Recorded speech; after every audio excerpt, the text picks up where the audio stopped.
ಮುಖ್ಯಮಂತ್ರಿಗಳು ಒಬ್ಬ ಹಿರಿಯ ರಾಜಕಾರಣಿ ಅವರು ಕಳೆದ 2.5 ವರ್ಷ ಒಂದೇ ಸ್ಲೋಗನ್ ಹೇಳ್ತಾರೆ, ನಾನು 5 ವರ್ಷ ಪೂರ್ಣ ಮಾಡ್ತೀನಿ, 5 ವರ್ಷ ಪೂರ್ಣ ಮಾಡ್ತೀನಿ.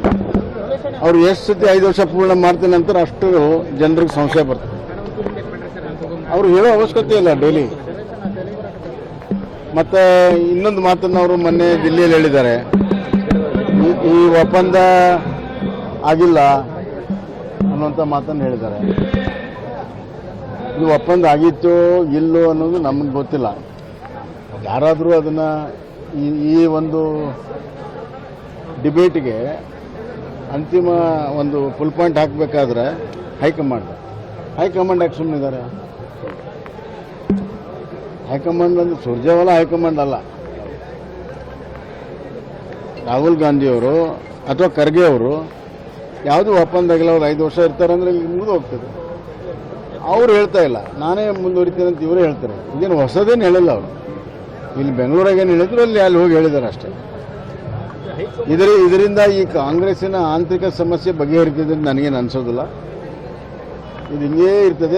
ನಮಗೆ ಕಾಡ್ತಿರುವಂಥ ಪ್ರಶ್ನೆ, ಅವ್ರು ಯಾರಾದರೂ ಮುಖ್ಯಮಂತ್ರಿ ಮುಂದುವರಿಲಿ, ಇನ್ನೊಬ್ಬರಾಗಲಿ, ನಮ್ಗೆ ಸಮಸ್ಯೆ ಇಲ್ಲ. ಬಟ್ ಕರ್ನಾಟಕದ ಆಡಳಿತ ಸಂಪೂರ್ಣವಾಗಿ ಹದಗೆಟ್ಟು ಹೋಗಿದೆ. ಇವ್ರ ಟ್ಯಾಕ್ಸಿ ನಮ್ಮ ಕುರ್ಚಿ ಉಳಿಸ್ಕೊಳ್ಳೋ ಸಲುವಾಗಿ ಇವರೆಲ್ಲ ಸರ್ವ ಪ್ರಯತ್ನಗಳಿದ್ದ ಹೊರತಾಗಿ ರಾಜ್ಯದ ಜನರ ಅಭಿವೃದ್ಧಿ ಆಗಲಿ ಅಥವಾ ಅವ್ರ ಸಂಕಷ್ಟದಲ್ಲಿ ಸಿಕ್ಕಾಗ ಅವ್ರಿಗೆ ನೆರವು ಮಾಡುವಂಥದ್ದಾಗಲಿ ಯಾವುದೇ ರೀತಿಯ ಕೆಲಸ ಕಾರ್ಯಗಳು ನಡೀತಾ ಇಲ್ಲ. ಅಧಿಕಾರಿಗಳು ಸಂಪೂರ್ಣ ನಿಷ್ಕ್ರಿಯಾಗಿದ್ದಾರೆ. ಭ್ರಷ್ಟಾಚಾರ ತುಳುಕ್ತಾ ಇದೆ. ಕರ್ನಾಟಕದ ಜನ ಇಡೀ ಶಾಪ ಹಾಕ್ತಾ ಇದ್ದಾರೆ. ಒಂದು ಸ್ಥಿರವಾದ ಸರ್ಕಾರ ಕೊಡುವಷ್ಟು ಮೆಜಾರಿಟಿ ಕೊಟ್ಟರೂ ಕೂಡ ಇವರೊಂದು ಸ್ಥಿರವಾದ ಸರ್ಕಾರ ಕೊಡೋಕ್ಕಾಗಿಲ್ಲ ಅನ್ನುವಂಥದ್ದು ಜನರ ಕೊರಗಿದೆ. ಸಮಯನೇ ಇಲ್ಲ. ತಮ್ಮ ಕುರ್ಚಿ ಉಳಿಸ್ಕೊಳ್ಳೋ ಸಲುವಾಗಿ ಅವ್ರು ಏನು ಗುದ್ದಾಟ ಮಾಡ್ತಾ ಇದ್ದಾರೆ. ಅವ್ರಿಗೆ ಸಮಯನೇ ಇಲ್ಲ. ಜನರ ಬಗ್ಗೆ ಕಾಳಜಿನೇ ಇಲ್ಲ. ನಾವು 136 ಬಂದಿದೆ ಅನ್ನುವಂಥ ಒಂದು ಸೊಕ್ಕಿನಿಂದ ಇವತ್ತು ಆಡಳಿತ ಮಾಡ್ತಾ ಇದ್ದಾರೆ. ಅಧಿಕಾರಿಗಳ ಮೇಲೆ ಹಿಡ್ತಾ ಹೋಗಿದೆ. ಕಾನೂನು ಸುವ್ಯವಸ್ಥೆ ಸಂಪೂರ್ಣ ಕೆಟ್ಟೋಗಿದೆ. ಎಲ್ಲ ಕಡೆ ಸಮಸ್ಯೆಗಳು ಉದ್ಭವ ಆಗಿದೆ. ಹೆಲ್ತ್ ಸಮಸ್ಯೆ ಆಗಿದೆ. ಎಜುಕೇಷನ್ ಸಂಪೂರ್ಣವಾಗಿ ನಿಷ್ಕ್ರಿಯ ಆಗಿದೆ. ನೀವು ನೋಡ್ತೀರ, ಒಂದಿಲ್ಲ ಒಂದು ದಿವಸ ಒಂದು ಅವಾಂತರಗಳು ಬರ್ತಾರೆ. 136 ಸಮಾಧಾನ ಇಲ್ಲ.